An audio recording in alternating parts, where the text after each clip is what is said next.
বাচ্চু চেয়ারম্যানের ওই জায়গায় যা পড়ছি, যেন আমার কোনো ক্ষতি না হয়, তারা যেন আমাকে কিছু না করতে পারে।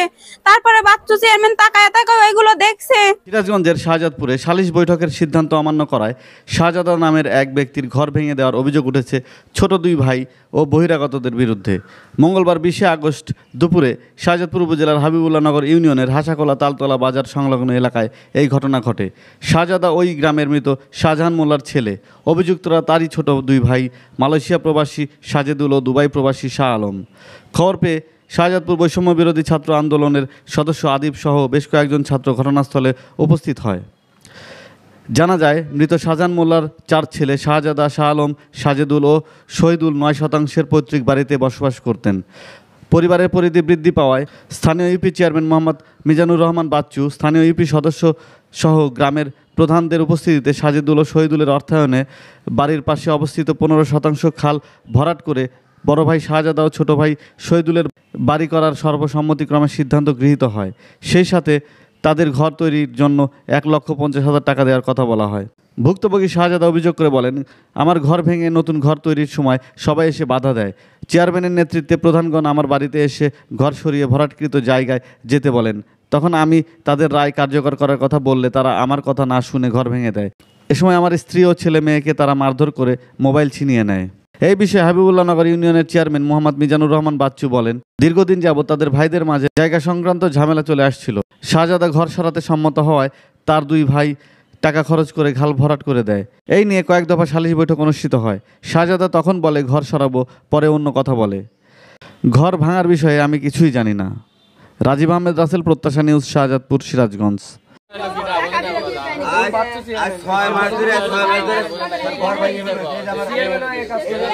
আমার এই যে বাড়ি একটা ঘর আসিল, ঘরটা ভাঙছি, তাই দেবররা তুইবার দিতেছে না। এই 5-7টা মাস ধরে আমি 4-5 জন মানুষ একটা ছাপড়া তুলে আছি। সেই ছাপড়াটাও চেয়ারম্যান, তারপরে আমার গ্রামের একজন প্রধান আছে, তারপরে আরো অন্য মানুষ আমি চিনি না, সেখানে নাম জানি না। হেরা এসে কালকে আমার ঘরটা ভাঙিয়ে দিছে। ঘরে 3 লাখ টাকা আসিব, ঘর দেওয়ার 3 লাখ টাকা থইছিল, টাকাটা নিছে। তারপরে আমার মেয়ের কানের দুল আসিব, গলার মালা আসিব একটা, আমার একটা কানের দুল আসিব, সেগুলো দিছে। তারপরে আমার একটা বড় ইটের একটা পোলা আছে, হে পোলাক মারিছে 5-7 জন মিলে। ওই জায়গা চেয়ারম্যান প্রধান এই গ্রামের কেউ ঠেকায় নাই, খালি ওরা টাকা দেখছে। আমি এর বিচার চাই। বাপের বেটা সাইড দে ভাই সমান সমান বাঘ পাইব। আমার স্বামীকে দিব না, তারা বাঘ দিব না। সে বাঘ না দেবে কি আইনি, কি সে বাঘ পাইব না? আইনি গেলে আইনি বাঘ পাবো। আমাদের ঘর ভাঙা রয়েছিল, সেটা আমি ভিডিও করা রয়েছিলাম। 10-15 জন ছেলে মিলে আমাকে সারা ওই রাস্তা ঘুরাইছে, দৌড় পাড়াইছে। তারপরে আমি ইতিমধ্যে বাচ্চু চেয়ারম্যানের ওই জায়গায় যা পড়ছি, যেন আমার কোনো ক্ষতি না হয়, তারা যেন আমাকে কিছু না করতে পারে। তারপরে বাচ্চু চেয়ারম্যান তাকায় তাকায় ওইগুলো দেখছে। এখন আমি আমার বিচার চাই। আমাকে কিভাবে বিচার দিবেন আমি সেইরে যাই। যারা যারা আমার সাথে অন্যায় করছে, বাচ্চু চেয়ারম্যান ও তার দল বলে, আমি কঠিন শাস্তি চাই।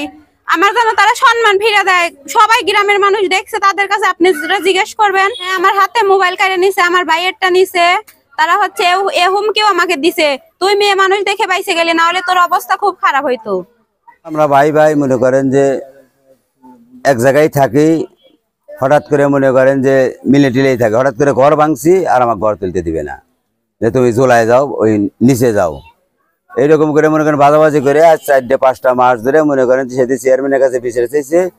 চেয়ারম্যান মনে করেন যে বিচার করে দিছে, কিন্তু রায় মনে করেন যে কার্যকারী করে নাই। আমি বলি যে রায় কার্যকারী করেন, কয় রায় কার্যকারী কিসের? তোর এমনি সরে যাওয়া লাগবে, হেনতে ইচ্ছাই যাবি না ঘরে ইচ্ছাই যাবি। এটা বাচ্চু চেয়ারম্যান বলে। বাচ্চু চেয়ারম্যান রিজাউল সরকার, তারপরে আরো মনে করেন গেদন আছে, তারপরে সাইদ আছে, তারপরে আলিম আছে, ইব্রাহিম আছে, শাহপুর থেকে এগুলো গোছা নিয়ে আসে। 4 ভাই মিলে টিলে থাকা লাগবো। পরে মনে করেন যে আমার চাচাঘাটের জায়গা আছে এখানে, সেই জায়গা আমাকে যাইতে পারে। আমি বলি যে আমার বাপের বিটাই থাকতে পারি না, চাচার জায়গায় কিরকম ভাবে থাকবো? কয় তোর ওখানেই থাকা লাগবো, তোর চাচাঘাটের কাছে তুই মিল করে পরে সেরে লিস। ওই ইচ্ছেই যাবি না ঘর ইচ্ছেই যাবি। আমরা এখানে আসছি প্রথমত আমাদের কাছে আমাদের সাথে আন্দোলন করেছে আমাদের সরকারি কলেজেরই ছাত্রী, অনার্স প্রথম বর্ষের ছাত্রী, আমাদের আপু আমাদের সাথে আন্দোলন করেছে। সে আমাদের কাছে গিয়েছিল যে তার বাড়ি নাকি ভাঙচুর করা হয়েছে। আমরা এখানে এখন এসেছি তদন্তের জন্য। আমরা এখানে তথ্য সংগ্রহ করেছি, এটা তাদের পারিবারিক সমস্যা। কিন্তু এখানে কিছু কিছু লোক সুবিধাভোগের জন্য এখানে বাইরে থেকে এসে এখানে প্রবেশ করে সুবিধাভোগের জন্য এখানে বিশৃঙ্খলা সৃষ্টি করেছে। আমরা তার জন্য এখানে আসছি, শান্তি প্রতিষ্ঠার জন্য এসেছি। আমরা আসলে শাহাদপুরে আন্দোলন করেছিলাম, বাংলাদেশে আমরা আন্দোলন করেছি বাংলাদেশে শান্তি প্রতিষ্ঠার জন্য, ন্যায় বিচারের জন্য। কিন্তু যখনই আমরা শুনি যে কোথাও ন্যায় বিচার হচ্ছে, আমাদের রক্ত গরম হয়ে যায়, আমরা ঠিক থাকতে পারি না। কারণ আমাদের রক্তের উপর দিয়ে এসে কেউ এভাবে অন্যায় জুলুম অবিচার করবে, এটা আমরা মেনে নিতে পারবো না। তাহলে আমরা 4 ভাই মিল বাড়িতে বসতি না করিয়া মনে করেন যে আমরা ওই পাশে তোমরা যাও, আর ওই পাশে আমরা বিল্ডিং দিয়ে এই পাশে আমরা যাই, খরচা আমরা দিই। তো ভাইগুলো তাহলে কাকারা ডাক দিয়ে বসে মিল তেল করে যাই। তো কাকারা ডাক দিলাম, কাকারা বললো না এই সিদ্ধান্ত তো খুব সুন্দর সিদ্ধান্ত। তো কাকা করলাম যে তাহলে কাকা তাহলে ওকে মাটি ফেলা দেন, টাকা পয়সা আমরা দিই।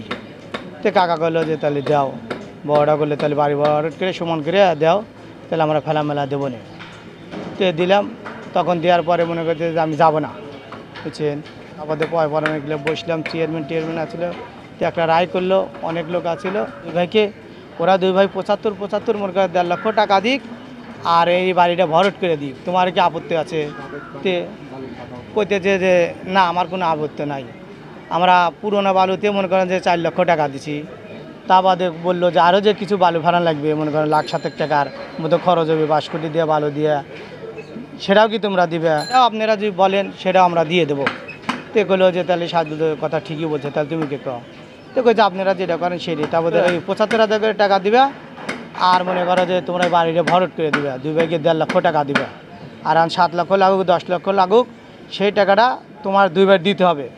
তো কইলাম যে আপনারা যদি খুশি হন, আমার বাইরে যদি খুশি থাকে, আমরা দুই ভাই বাইরে থাকি, আমার দুই ভাইয়ের অত সম্পদ নাই, আমরা মিলটিল করে সেটা দিয়ে দেবো। একদিন বাদেই মনে করেন আমার ঘর থেকে মনে করেন 2 লক্ষ টাকা, 3টে ফোন, আবার মনে করেন যে টিপি মিপি অনেক কিছু চুরি করে নিছে। আগের ঘর আছিল, সেই টিনগুলো খাড়া করে আপাতত তুলছিল যে আমি পরে সরিয়ে যাবো, এই নিয়ত করে তুলছিল। পরে প্রধানরা এসে পরে ওকে বললো যে তুমি তোমার এই ছাপড়াটা এখন মাটি ফেলা দেওয়া হয়েছে, তখন তুমি জায়গায় যাও। তখন সে যায় না, ঠান্ডা থেকে পরে মনে করো যে পাট কিনে ওই করলেও মনে করে সরা দাও।